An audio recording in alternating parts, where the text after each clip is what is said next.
19,000 ہے، لیکن سے دیا گیا، ظاہر کیا گیا اس میں وہ 1,900 ہے، تو کس طرح آسانی کے ساتھ انہوں نے 19,000 کو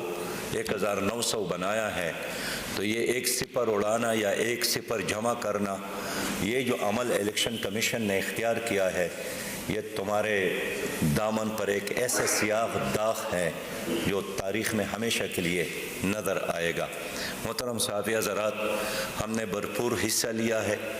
ہم نے ایک انقلابی منشور کے ساتھ، اپنے جھنڈے کے ساتھ اور اپنے نام کے ساتھ مہم چلائی ہے، اور اللہ کا فضل ہے کہ اس دوران جتنے بھی سرویز آئے تھے وہ پلس کی صورت میں یا گیلپ کی صورت میں یا اردو نیوز کی صورت میں، اس کے علاوہ بھی تو جماعت اسلامی کے قدم آگے بڑھی ہے۔ جماعت اسلامی تیسرے اور چوتھے سطح کی عوامی جماعت بن گئی ہے۔ یہ میں مانتا ہوں کہ ہمارے قومی اسمبلی میں اس طرح تعداد نہیں آئی، لیکن بہرحال ہم نے اپنا انقلابی پیغام لوگوں تک پہنچایا ہے۔ میں ان تمام کارکنان کو شاباش دیتا ہوں جنہوں نے پوری جذبے اور جوش کے ساتھ اپنی بات لوگوں تک پہنچائی ہے، اور میں ان تمام عوام کا بھی شکریہ ادا کرتا ہوں جنہوں نے اس جمہوری عمل میں حصہ لیا ہے۔ اور ایک بار پھر اس کا اعلان کرتا ہوں کہ کل بھی ہمارا موقف یہی تھا، آج بھی ہمارا موقف یہی ہے کہ اس ملک کے مسائل کا واحد حل اس ملک میں اللہ کے دین کا نفاذ ہے۔ ہمارے معاشی مسائل کا حل، ہماری سیاسی مسائل کا حل، ہمارے سماجی مسائل کا حل، بین الاقوامی سطح پر پاکستان کو ایک اعلیٰ بلند مقام دینے کا ایک ہی حل ہے کہ اس ملک میں قانون اور انصاف کی حکمرانی ہو، اور قانون اور انصاف کی حکمرانی اس ملک میں صرف جماعت اسلامی قائم کر سکتی ہے۔ الحمدللہ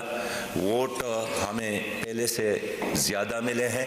ہمارے قدم آگے بڑھے ہیں، ہمارے اعتماد میں اور اضافہ ہوا ہے، اور ہم پورے جوش اور جذبے کے ساتھ انشاءاللہ تعالی اپنے اس پیغام کو، اپنے اس کام کو اور آگے بڑھائیں گے۔ ہمارے دو ہی نقطے ہیں، اسلام اور پاکستان۔ انشاءاللہ تعالی ہم عوام کی خدمت جاری رکھیں گے۔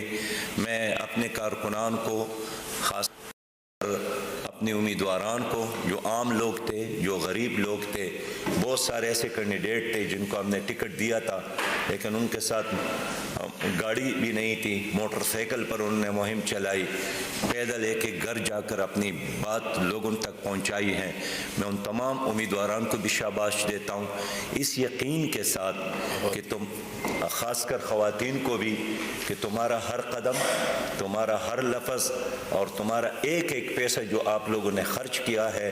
وہ کسی خاندان کے خاطر نہیں، وہ کسی فرد اور شخصیت کے خاطر نہیں، اللہ کے دین کے خاطر اور پاکستان کے عوام کے خاطر، لہٰذا عوام کے حق کے لیے۔ امیر جماعت اسلامی سراج الحق بات کا آپ نے دیکھی، سوال اس وقت جو آ رہا ہے ذہن میں کہ ان کی بات چیت حقیقت پسندی سے کتنی دور ہے اس وقت۔ سلیم صافی صاحب